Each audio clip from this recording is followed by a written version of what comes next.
Hello, welcome to our first podcast for Wealth Transparency. What we do is we take subject matters from the week and try to explain what an investor should do as a result of those headlines. I'm Ed Butowsky, I'm the moderator. We have Michelle Connell, who is with Porsche Investments down in Fort Worth, Texas. We have Lex Nikpour with Ethos Financial Group, Bill Lane with Ethos Financial Group, and Andrew Tang with Turner Investments. So guys, thank you very, very much for joining us. What we're going to do is a roundtable discussion, and the goal of this is to give the viewer the opportunity to really hear from people who are on the front lines and what they're telling their clients to do. So let's start off, Andrew, with how the Arctic freeze impact the GDP numbers and what should you do? How is this Arctic freeze that has really engrossed the entire country going to impact GDP numbers, and what should you do as a result of it, if anything? Yeah, it's a very interesting question because if we look at the most recent storm that has impacted the U.S., it's been quite dramatic. So studies have shown, historically speaking, especially the ones that were conducted by Bank of America and Morgan Stanley, they have estimated that the storm typically will have a drag on U.S. GDP somewhere around 0.5% to 1.5%, and that translates to somewhere around 105 billion to 115 billion. That's just in the range. But the disruption from the storms, for example, there are power outages, there are transportation delays, there are supply chain delays, and also there's reduced consumer activities. You know, people are not going out anymore. They're spending all their time trying to stay warm, trying to clean their driveways. Now, on the flip side of that, you get the box makers, for example, the grocery stores. You know, people are panic buying. The Home Depots, and Lowe's, they're definitely selling a lot more snow blowers now. So you do have some winners and losers, and especially in the cold, I would say natural gas really very, very volatile and a very elastic instrument. Commodities here, they turn out to be the winners. Materials, for example, are winners. And then box stores and hardware stores like Costco and Home Depot, they are winners. And then who is going to be losers, right? I would say airline companies, for example, the JETS, the ETF that represents the airline industry, and the transportation ETF especially, like the trucking companies, all that, they are suffering some losses and delays. And then lastly is, the insurers. The insurance company, there is an ETF that goes by the IAK. They will be losers as well. So you're going to get a mixed bag of winners and losers. And this is what I see from what's going on. And it can get worse. And then it also can improve from here. So Bill, from the GDP numbers, what do you see happening to GDP numbers as a result of the Arctic freeze? Andrew just said that Bank of America said there'll be about a 0.5 point drag. Do you think that's too much? I think that's probably a little bit too much. I think we'll get through this a little more quickly than it feels like right now as I sit here at 22 degrees going to 19 degrees tomorrow. And I do think he makes an excellent point about some of the durable goods orders that will make up for some of the service slippage in that GDP number when it finally comes out.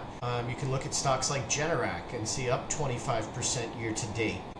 That's a stock that's seen a slippage in sales year over year, but one that always reacts well to these type of events because everyone runs out and buys a generator as soon as they possibly can after living through these types of events. So as long as consumer spending is still available to support these durable goods needs that arise out of this type of weather event, I see it being only a modest change to some of the service, hospitality, and travel components. And even then, we're talking about 10 to 15 days of disruption across the entire quarter. So Michelle, you and I both live in Texas, and this Generac that Bill just talked about, my wife always, whenever there's something like this, she's always saying we got to get a generator, and Generac seems to be the one that she focuses on, which happens to be, I think, the most expensive one.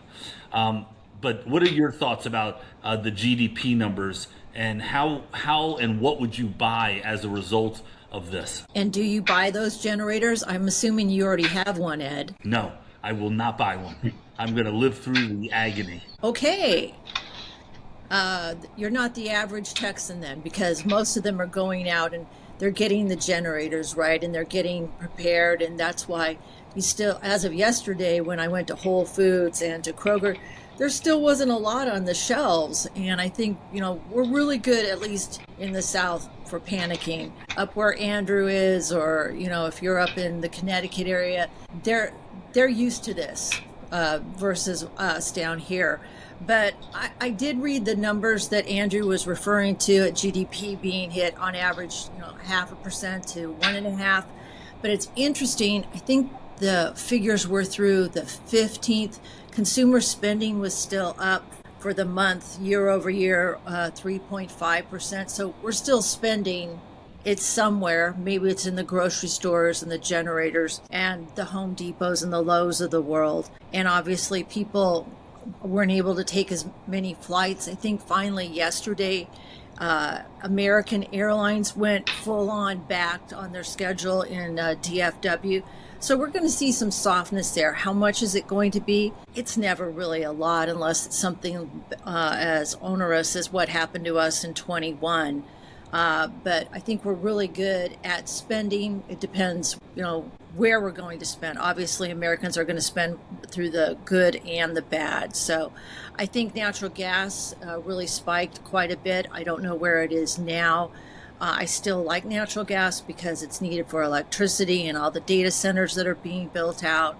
And Americans will probably be planning more trips. I know I was looking at Hawaii in the last week, just hoping for 75 degrees on a beach somewhere. So I think people are going to, start planning for how to get out of the cold in the next few months as well. So you'll see spending, and I don't think you're going to see a big drag on GDP. And the reason that we're talking, Lex, about GDP is because GDP measures how fast the economy is growing. And if this drags down on it, that will only encourage whoever the next Fed chairman is to reduce interest rates, or even Powell to reduce interest rates, because you reduce interest rates to stimulate the economy. What are your thoughts on the GDP numbers? Yeah, that's right, Ed. And I mean, listen, we saw it in Q3 of last year, right? There was a lot of anticipation with the new administration and the immediate changes that came on what those knock-on effects were going to be to GDP. And particularly,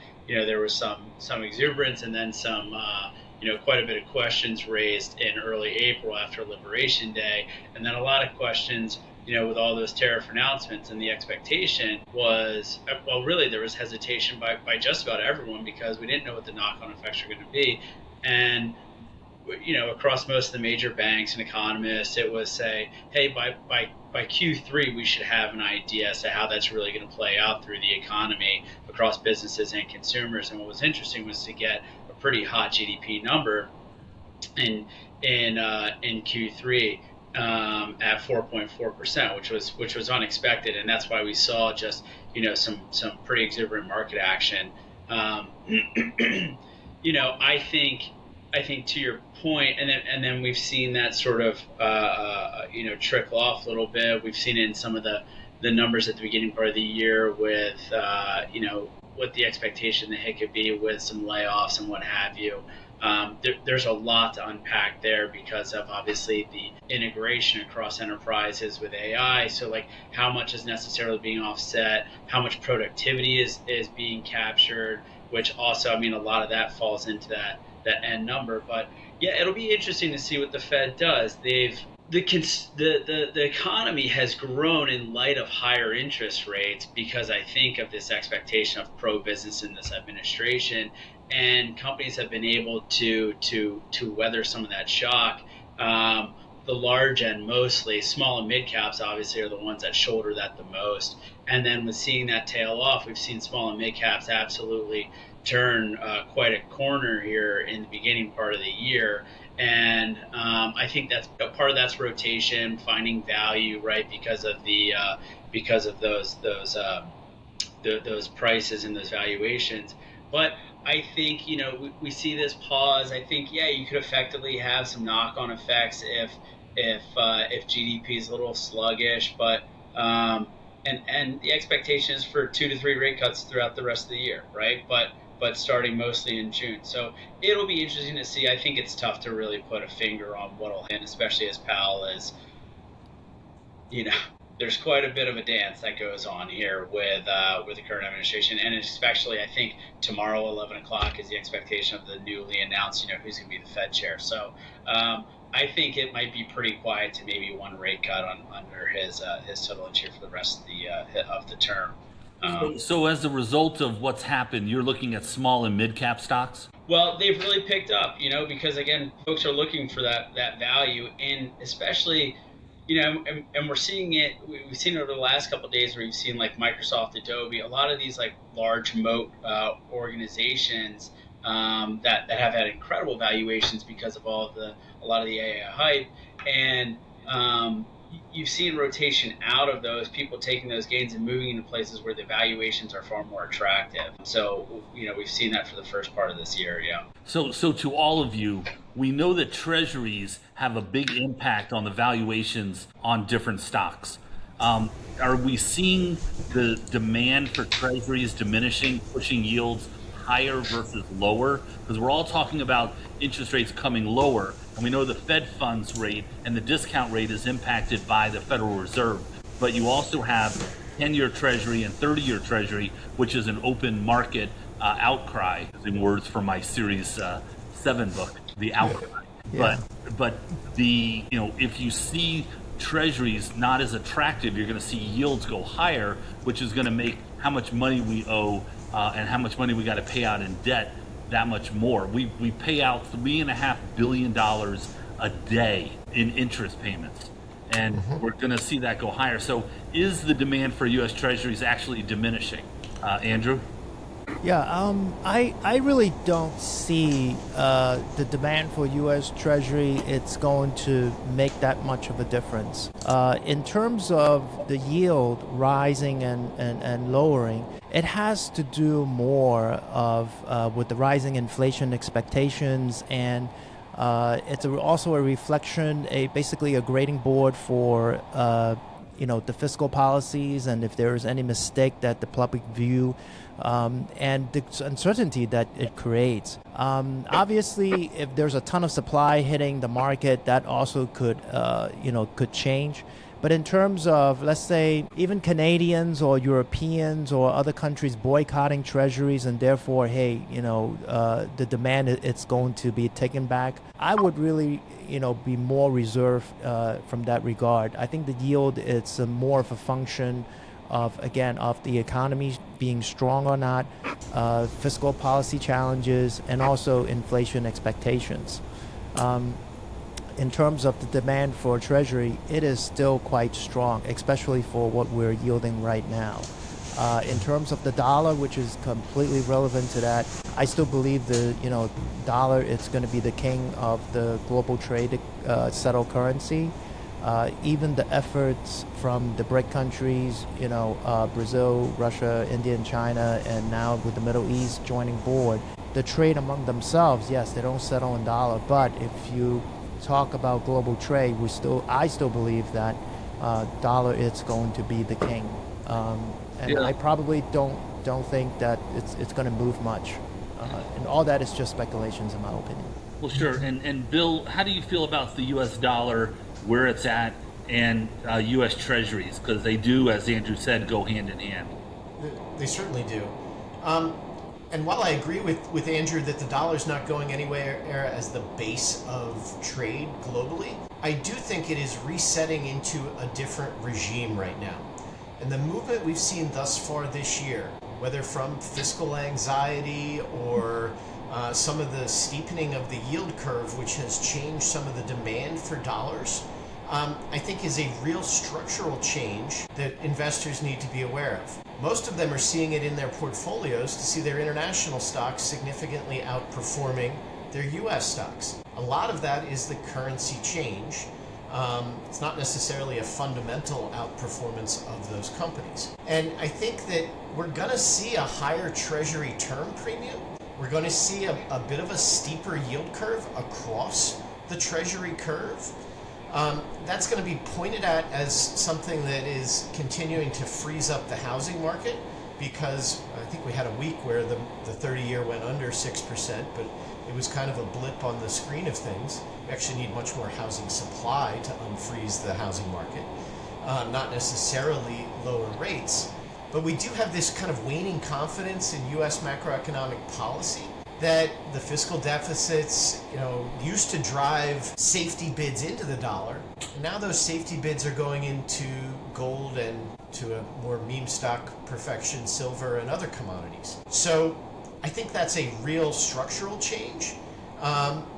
It doesn't mean treasuries and bonds are uninvestable, but it does mean that the expected returns on those vehicles have actually come down somewhat over the next 3 to 5 year cycle. Michelle, what is your view on treasuries and how important are they to your portfolios? I think that they obviously provide stability along with, investment grade bonds, but focusing on the question as to whether treasuries are going to be invested in by foreign countries, maybe it's just lip service. I mean, as of yesterday, you had more countries at least threatening that they're going to invest less in the United States, invest more in the EU dollar, and also more in gold. You're seeing more central banks that want to hold more gold than US dollars. So I think the demand will slowly wane. It's waned over the last 10 years. I think we're down to about 34% of the holders of US treasuries are foreign countries at this point. So I think we'll see the yield continue to, creep up a bit.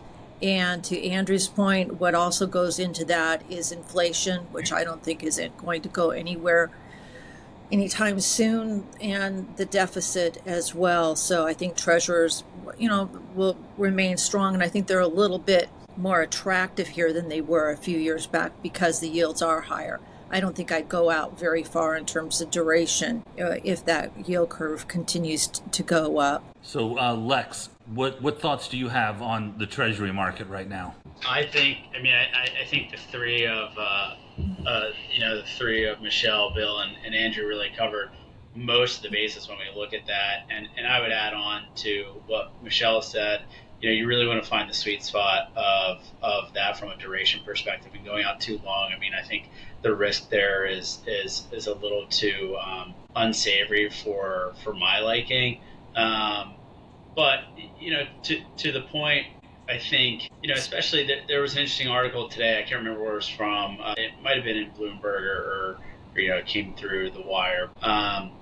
Just talking about gold being held here in the United States from Germany, right? And still $300 some billion worth of gold being held in New York. And to me, what that signal is from a sentiment perspective is the safety still in the United States, and really signaling outside of the physical safety, but I think also from an economic perspective and the safety here in the United States still being viewed, while maybe the rhetoric abroad right now, because there's a ton of it, right, being thrown back and forth and lobbied, I think still the sentiment still is that the U.S. is a preferred place to do business, and even from a governmental investment perspective with the Treasury. Yeah, I anytime there is some sort of disruption, geopolitical event that happens, you always see treasuries rally. You see yields go lower because everyone flocks to the U.S. dollar.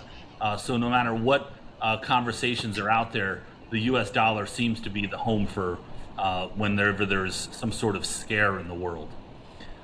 So Lex, let's continue with you. You brought up gold. Let's talk about silver and gold. Do you buy in right now? And what is the better metal to own? Is it better to own it outright or through an ETF?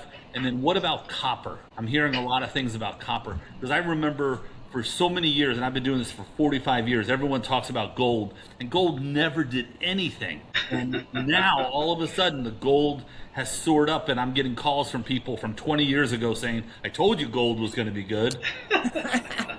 Yeah, insert blind squirrel, right? But no, look, it's fair. I think it speaks to more of the sentiment of the investor, right? And to what Bill was saying earlier, and some of the And like you had mentioned with some of the BRICS, right, and this desire of debasement of the U.S. dollar as the reserve currency certainly speaks to that. Uh, Absolutely, but it's a confluence of factors, and I mean, between the three that you mentioned, gold, silver, and copper, the last two obviously have industrial use cases and everyday use cases, and I mean, silver, whether it's in batteries, whether it's in the semiconductor space, or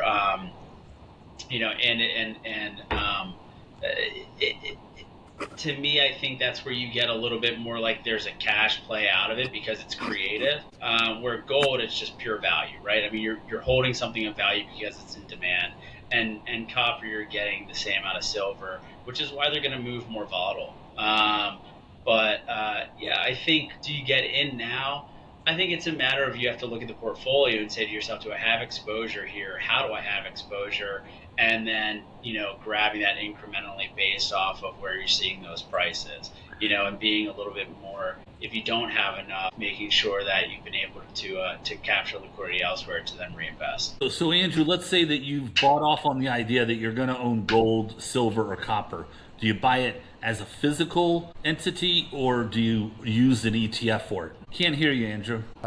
For me, I always would recommend clients to buy the ETF. Each time, if you transform the physical form of from money to gold and then back, you lose anywhere from 5 to 15% of its value.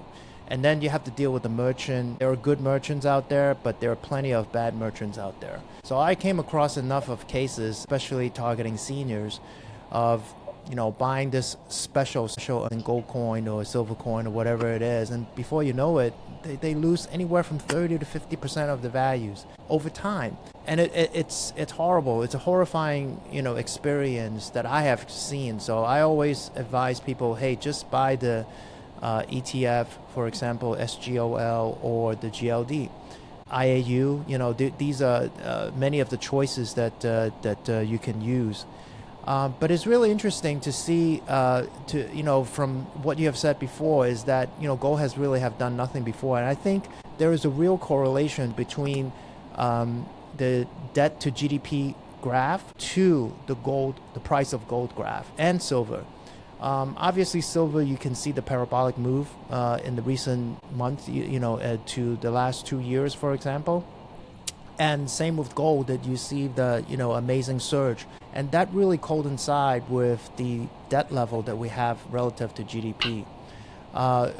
When people don't trust your central bank or the fiat currencies, they go to gold, they go to precious metal. And so, how much should you own in your account? If it keeps going up, what do you do? So I really recommend people to, first and foremost, work with a financial profession so that you don't really chase after or have any doubts of how much gold or silver you should have. I use it as a diversifier, also use it as a hedge, right? Hedge against central bank policy mistakes, for example. So if we agree to have, let's say, 5 to 10% of gold or silver, and use that allocation as a hedge or a diversifier in a different asset class, then stick to that point. So that when it comes to an annual rebalance, just rebalance out of it and keep that 10% or 15% or 5%, whatever it is that you agreed on.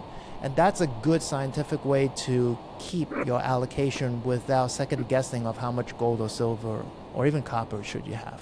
I like how you started off with 5%, then 10%, then 15%. Yeah. So Bill, how do you view the silver, gold, copper market? We've always owned it in some way, shape, or form. When inflation hit 9% back in 2021, it didn't do what it was supposed to do, but we kept holding it. And for family offices, we tend to own a little bit of physical, buying through JP Morgan or US Trust and delivering it to our own safes. That provides a lot of safety for families. And then we will own the physical ETFs. What we've been expanding to lately is mining companies. So we've been looking at the mining ETFs, whether the GDX, which I think could be worth $200 a share, the copper mining ETF, the COPX, the uranium mining ETF, URA, as well as some private market commitments that we've made to mining operators that are involved up and down the capital structure of royalties and various deposit acquisitions based on geological surveys. So that has been our playbook to build out a more robust allocation to commodities and not just chase the price action that's happening in markets. We certainly have exposure, but we're trying to be very disciplined and dollar cost average into those positions. Certainly thrilled to see our commodities up 65% last year and 30% year to date. But the problem with that is you never own enough when that does occur. We are trimming if we get over 15% into any portfolio, however. Now with the miners, don't you fear that if the commodity price drops, that you're going to be locked into a business that has a lot of more employees and a lot more infrastructure that it cannot support? You're 100% correct, but with that infrastructure comes tremendous operating leverage to the upside. So we're not trying to day trade the price of the commodities. We definitely think it's a long-term structural play, and we want to have exposure in the miners to have operating leverage against that long-term structural play. Yeah, the moves may be severe. We'll see 10, 15% single-day moves in the ETFs, and we have to size our risk accordingly. Okay, now, Michelle, for all of you, what I want to do is we've got about 3 minutes left. I want to go through how you view the first half of 2026 for the stock market. So give me your consolidated answer on that. I'm still optimistic, even I'll caveat it by saying cautiously optimistic. I don't know if I'm in Yardeni's cap and think that this is a continuation of the roaring 20s, but I think with earnings estimates for the S&P being, I think we're supposed to have estimates of earnings up 10 to 12% for the year. I think that there are still some upside here. I think we're going to, if we continue to have the geopolitical uncertainty, we're going to have a lot of volatility. And so you're going to have opportunities where you can go in and, maybe overweight a sector, maybe overweight an individual name.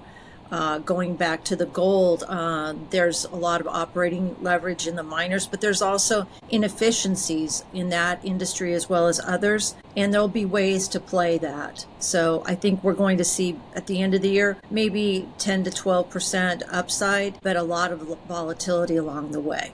Okay, Lex, what is your view for 2026, the first half? Yeah, I agree with that. I think there's going to be quite a bit of volatility, and you just have to be diligent, understand where you see the trends, not just short term, but really long term. We're getting, having price action and availability today is going to set you up for where you want to be, 5-10 years from now from a portfolio perspective. And I think, for that reason, just being diligent, understanding, when that volatility occurs, that you have dry powder available. But candidly, with my clients, are talking about infrastructure. Obviously, the need for infrastructure changes globally is important, and I think there are ways to get into that trade, and there are going to be in 10 years looking back, it's going to be it'll be important. And same thing on the AI side too. Yeah, we're seeing some of that. We've seen some of it come off the top, but there's ways to get into that, down market cap with volatility that I think are going to be really beneficial. But I think investing requires optimism, to Michelle's point, and so I'm optimistic as well. Bill, what's your answer to that question about the first half of 2026? All right, hard to give a single point estimate for where we are on June 30th, but if you forced me to give a number, I'd say we're actually lower than where we are today. I think we are in desperate need of a pause that refreshes, and we continue to be in a secular bear market where the risk premium on equities is potentially negative, but it's positioning us to kind of grow at the inflation rate. And I think that given all the geopolitical concerns, there may be a catalyst that pushes us back towards that trend. However, I do think it's a blip and an opportunity because of the earnings strength that is still there. They're still high quality companies. Valuation never being a reason to necessarily short, but it would be quite healthy for us to have a correction for the long-term growth of the U.S. market. Very good. And Andrew, what do you conclude for 2026, the first half? Yeah, the first half is going to be a little bit rocky because of how well the previous year and a half that we have experienced. The question of the AI spend and AI bubble always come up. But fundamentally speaking, I still believe that we're 2 to 3 years away from any kind of bubble forming and popping. But at the same time, there's going to be winners and losers. And right now we're starting to see the software are selling off. Why? Because, in the age of AI, many of the softwares are not going to be necessary because the compute, it's going to take care of unstructured data versus software, which is very structured. And so outside of the main operating system software-related companies, I think specialty software companies are going to face a lot of challenges ahead. And then there's going to be a rotation into financials and also into healthcare that's been anemic for the last God knows how many years. I think capital will start to flow that direction. And then with the combination of the expected deregulation that is coming on board, I think it's going to be a mixed bag. But overall, this push for AI infrastructure bill might take a little bit of a breather, but it's going to march on. So I believe it's going to be a mixed bag. There's going to be some winners and losers, but I don't foresee any kind of incredible swing to the upside nor the downside. It's all going to be a net sum, but still on the longer trend on the positive. Yeah, and I agree. I believe that, and Michelle had said this earlier, something about earnings analyst expectations have ratcheted lower, so meeting those numbers is easier than it used to be.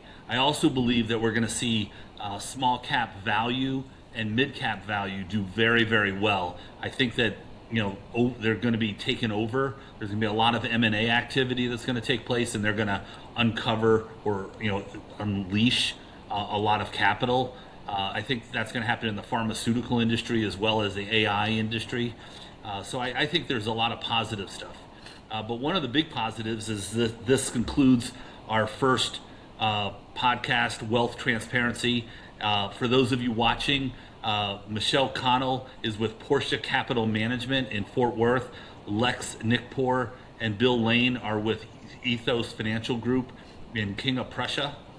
And Andrew Tang is with Turner. And I guess you're in northern Jersey. Jersey, yeah. Jersey boy.